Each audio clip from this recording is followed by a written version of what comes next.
Bismillahirrahmanirrahim. Meneruskan konstruksi ayat ya. Misalnya begini, Anda jangan langsung menyalahkan Nabi Adam. Saya ini sering kampanye untuk membela Nabi Adam.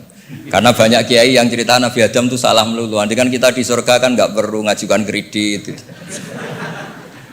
nggak perlu punya istri cantik yang minta ke mall. Karena kelebihannya bidadari itu cantik, nggak minta belanja. Sudah gitu di madu juga nggak protes. Tapi kalau di dunia itu sudah minta belanja di madu protes. Nah, jadi tapi kenapa Nabi Adam akhirnya keluar dari surga dan kita menyalahkan hanya demi kepentingan supaya tadi punya istri cantik, tidak minta uang apa belanja dan boleh dipoligami mau maksudnya. Di konstruksi ayat itu tidak ditampakkan, tapi semua ahli tafsir tahu. Misalnya fadallahuma bihurur, setan menipu Adam dan Hawa dengan curang. Hurur itu nipu. Jadi kalau ngaji nipu itu mulai dulu itu ya gurunya setan itu. Jadi Nabi Adam itu di surga dengan penuh limpahan anugerah. Buah apa saja ada, makanan apa saja ada, enggak bayar. Tempat mewah leg juga enggak bayar. Kalau Anda di hotel leg sedikit aja bayarnya minta ampun. Akhirnya setan itu pura-pura nangis terseduh-seduh. Akhirnya Nabi Adam menghampiri. Kenapa kamu nangis? Saya ini iba sama kamu, kasihan. Nikmat yang begini nikmat, pada akhirnya Anda ini mati. Karena Anda manusia, pasti mati. Kasihan sudah senikmat ini kemudian Anda mati. Pura-pura nangis, jadi lama ya nangis, acting itu. Akhirnya Nabi Adam tanya, lalu solusinya gimana? Terus setan tinggal numpangi. Hal adulluka ala syajaratil khuldi wa mulkil la yafla.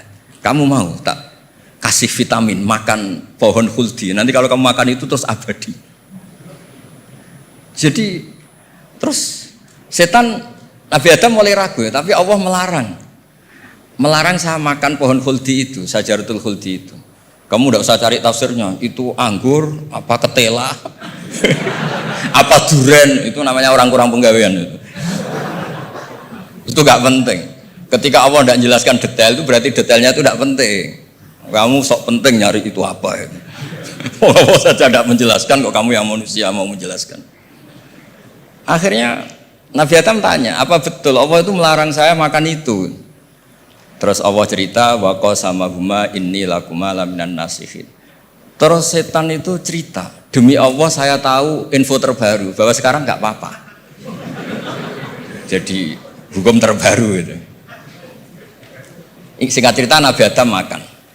Ketika makan, berarti setan salah karena menipu Nabi Adam, Adam salah karena makan pohon khuldi tadi. Apa yang terjadi? Allah manggil Nabi Adam. Adam, kenapa kamu makan itu? Bukankah pohon-pohon yang lain, buah-buah yang lain itu cukup? Kenapa kamu makan yang saya larang itu? Terus jawab Nabi Adam ini yang unik, yang kita harus bela Nabi Adam ila yaumil qiyamah. Wa izzatika ya Rabbi ma adzunnu anna ahadan yahlifu bika kadiban. Demi kehormatanmu ya Allah, ketika engkau disebut oleh setan, saya tidak pernah mengira ada orang berani mencatut nama engkau kemudian dia bohong. Ketika engkau disebut ya Allah, saya tidak pernah mengira ada orang mencatut nama engkau kemudian dia bohong. Sehingga Allah itu haru sama Nabi Adam. Makanya Nabi Adam itu diusir. Ini meneruskan ayat yang dibaca Mas Majid tadi. Diusir tapi disangoni. Dam, secara prosedur hukum kamu harus saya usir karena kamu melanggar. Tapi tak sangoni, lucu kan? Tak sangoni. Kamu baca ini ya. jadi unik. Makanya ayatnya fatalaqqa Adamu mir Rabbi. Bukan kreasinya Nabi Adam. Kalimat itu bukan kreasi Nabi Adam, tapi hadiah sama Allah. Ini kamu secara laturan tak usir, tapi tak sangoni, ini dibaca nanti. Tapi Nabi Iblis tidak disangoni. Karena memang dia penipu betul. Sudah gitu akting pura-pura nangis, pura-pura ini itu. Jadi benar-benar penipu ulung. Makanya sekarang pun kalau penipu itu memang harus sopan, harus nangis. Itu cara untuk itu. Karena sanatnya penipuan memang begitu, sanat awalnya memang begitu. Pura-pura nangis, terus pura-pura itu. Jadi itu memang cara paling efektif untuk apa? Nipu. Ada sanatnya. Nah, lalu kenapa ada hadis mangqala la ilaha illallah dakhalal jannah? Ini terakhir terus nanti Mas Majdi ngendikan terus doai sekalian. Perintah Sohibul Bait, bukan permintaan, perintah. Perintah itu bukan berarti tidak sopan. Memang bahasa Indonesia itu gitu. Permohonan itu mesti diabaikan. Kalau perintah itu agak tegas, bukan masalah. Jadi begini, saya ulang lagi konstruksi ya, konstruksi ayat fadallahuma bihurur. Kenapa mangkola lail wa dakhalal jannah? Itu unik. Kalau kita baca hadis, ada orang itu pendosa, salahnya sudah minta ampun. Sama Allah dipanggil. Ini hadis musnad, riwayat musnad Ahmad dan banyak riwayat yang lain. Dipanggil, "Fulan, kamu ke sini. Kamu lihat itu apa?" "Bok, Gusti." Berapa? 99. Per bok itu maddul basor. Sepanjang mata melihat itu isinya dokumen kesalahan dia. Jadi nggak kayak yang di pengadilan itu hanya beberapa tumpuk. Itu sepanjang dia lihat itu kesalahannya dia. Sepanjang dia melihat. Sudah gitu jumlahnya 99. Ya dia putus asa, dia tidak akan masuk surga. Kemudian sama Allah, sudah kamu tenang saja. Diambilkan bok kecil, kecil sekali, paling sak bok jam tangannya. Dah, innaka lan tuzlamal yaum, kamu tidak akan terdolimi. Kenapa Gusti? Ini kamu punya kebaikan ini kecil sekali.